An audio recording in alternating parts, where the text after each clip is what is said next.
déconfinement aujourd'hui. Bonjour Franck Simon, vous êtes le directeur d'une société rennaise de coaching et de conseil aux entreprises, Happy Up Performance. Quel est l'état d'esprit des patrons qui vous contactent, qui vous ont contacté? J'imagine que c'est tout à la fois l'envie de reprendre et de l'anxiété, de l'inquiétude.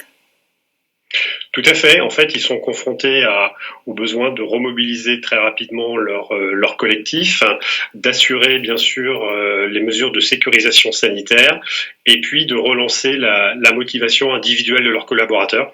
Donc plusieurs enjeux effectivement se présentent à eux. Plusieurs enjeux, dont les mesures sanitaires, on y faisait référence à l'instant. Vous conseillez, vous, aux patrons, aux managers, d'en parler véritablement avec leurs salariés désormais? Oui, effectivement, on ne peut pas reprendre de façon abrupte, faire comme si de rien n'était. Ce qu'on préconise, nous, en termes de méthodologie, c'est de mettre en place ce qu'on appelle un sas de reprise, c'est-à-dire un temps indispensable d'échange pour renouer le contact avec les équipes, faire le bilan de ce qui a été fait, également de la situation financière de la structure, répondre aux questions, prendre le temps de répondre aux questions, d'accueillir la parole.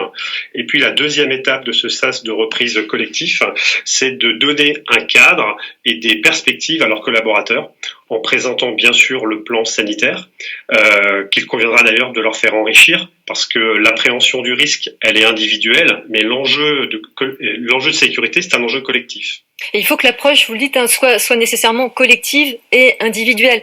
Il faut tenir compte, par exemple, du vécu de chacun des salariés, parce que chacun a vécu son confinement différemment. Tout à fait, c'est-à-dire que sur le plan individuel, il y aura eu des sollicitations différentes.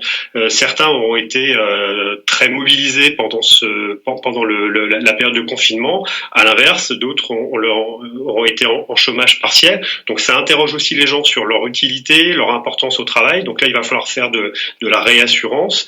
Donc il va être important que les managers prennent du temps, aussi bien en collectif qu'en individuel, pour renouer le lien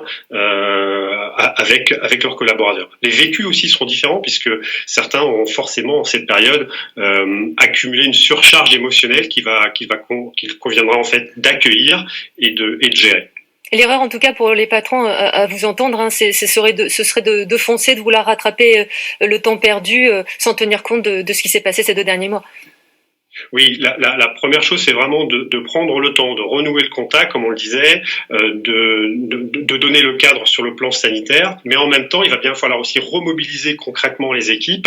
Et donc, nous, ce qu'on préconise, c'est la mise en place de plans d'action, mais par contre, de plans d'action court terme. Inutile de se projeter sur des phases à 3, 5 mois, 6 mois, ça paraît beaucoup trop long, il n'y a pas de visibilité dans ce contexte. L'idée, c'est plutôt aussi bien collectivement qu'individuellement, remobiliser les gens sur des actions court terme. Jusqu'à fin juin, par exemple, déjà nous paraît déjà le bon tempo. Merci beaucoup Franck Simon d'avoir accepté notre invitation en direct de Rennes.